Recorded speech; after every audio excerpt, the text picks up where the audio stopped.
Welcome back to Pokemon Explained, the series where we dive deep into topics straight from the world of Pokemon. And I know it's been a while since I did one of these, I'm sorry about that. But today we're going to be discussing the Pokémon Mini, a console themed all around Pokemon.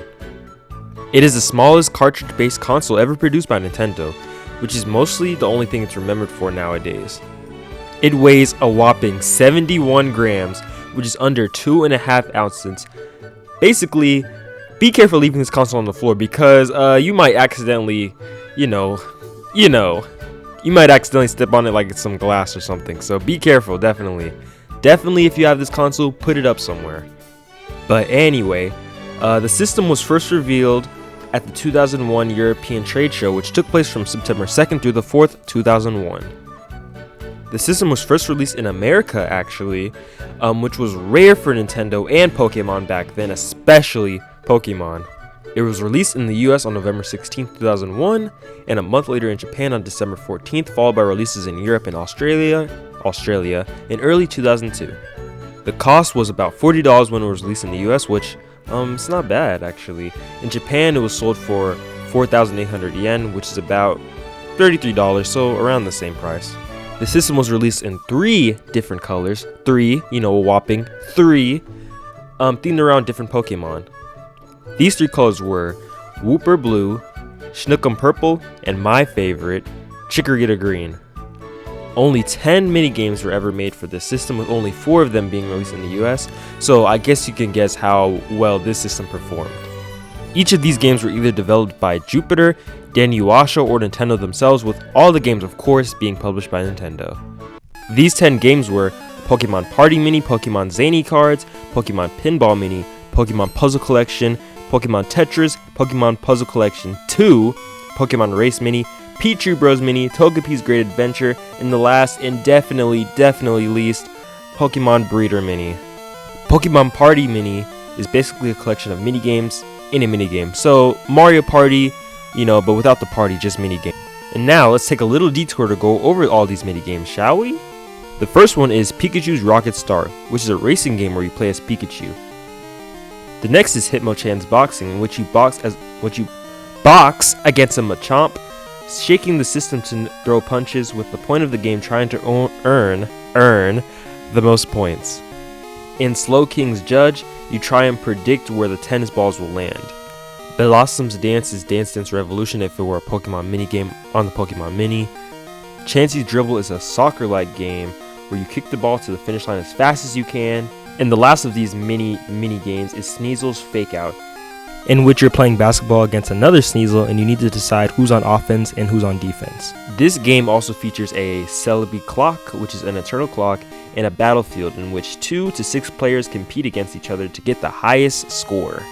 When I was writing this script, I realized I had added a line in how long it was, but actually recording it, it didn't really seem that long. Anyway, off that whole tangent, the next main game is a Pokemon Pinball Mini, which is just Pokemon Pinball, the game, but mini now. Pokemon Puzzle Collection is a puzzle game with a few different puzzle-themed games. So basically, Pokemon Party Mini, but it's themed around puzzles now, yay! These puzzle games include Pipe Dream, Motion Puzzle, Shadow Puzzle, and Rescue Mission. Now, I don't feel like going through them all individually since they're all just puzzle games. Doesn't matter what coat of paint they put on these games, they're all the same shit. It's like putting makeup on a turd. Doesn't matter how much makeup, how pretty you make it look, it's still shit. So, especially on a 4 KB console. And holy hell, I looked that up and I did not realize how small this console really was. Like, that's like the size of a little photo in my old Android phone. Like, holy hell. Anyways, Pokemon Puzzle Collection 2 is basically the same game, with Pipe Dream and Rescue Mission gone in favor of Pickup Puzzle and Stretch Puzzle.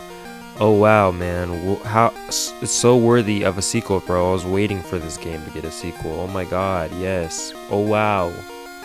Pokemon Zany Cards is a small collection of playing card games. These games are Card Duel, Wild Match, Special 7, and 4 Kings. Pokemon Tetris is Tetris, but small, mini, and Pokemon.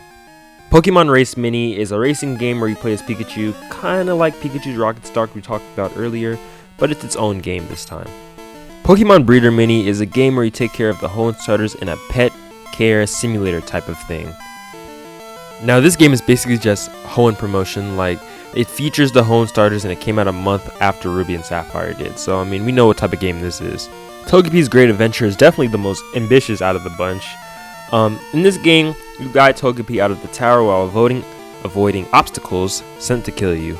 And the last, and most certainly least, I know I said Pokemon Breeder Mini was the least at first, but I changed my mind, is Pichu Bros Mini, or Pokemon Party Mini 2. Pokemon Party Mini 2 has 6 new mini games now. Wow! Wow! Amazing! Now these games include Skate Pichu, Magby's Hot Air Balloon, Cubone's Bone Club, Schnookums Angel Kiss, Hobbit's Jump, and Teddy Ursa's Shaking Fruits, with the clock and battlefield modes still in the game. And game-wise, that's really it for the system. After these games were released, the system kind of like shriveled up. It kind of shriveled up and died. There wasn't really much after this. Now, Nintendo never really put out sales figures for this console, but judging by the fact that they stopped putting out games after launch day in America, we can guess that no one moved when this console was released. And after these games came out, like I said, the system kind of fizzled out and died in America, and you know, they got a little more games in Japan, but after like 2002, it really just died. Well, there is one more thing that happened with the Pokemon Mini. Most of this console's mini games actually ended up being featured in Pokemon Channel, even including a brand new game, Snorlax's Lunchtime. The mini games were kind of presented weird though, the Pokemon Party Mini being stripped down like a stripper on Friday night, with most of its mini games being presented as their own things. After Pokemon Channel though, that was really it for Pokemon Mini. Personally, I think this was a really nice concept, but I definitely understood why it failed. Like, I know kids got bored of this shit really fast with the 4 launch titles. I do think this would be a really cool collector's item though, so I'm definitely thinking about searching for one. But of course, wish me luck, because I gotta go in like a cowboy, because it's the wild wild west in the black market, you know. And well, that's the story of the Pokemon Mini, told and abridged by me.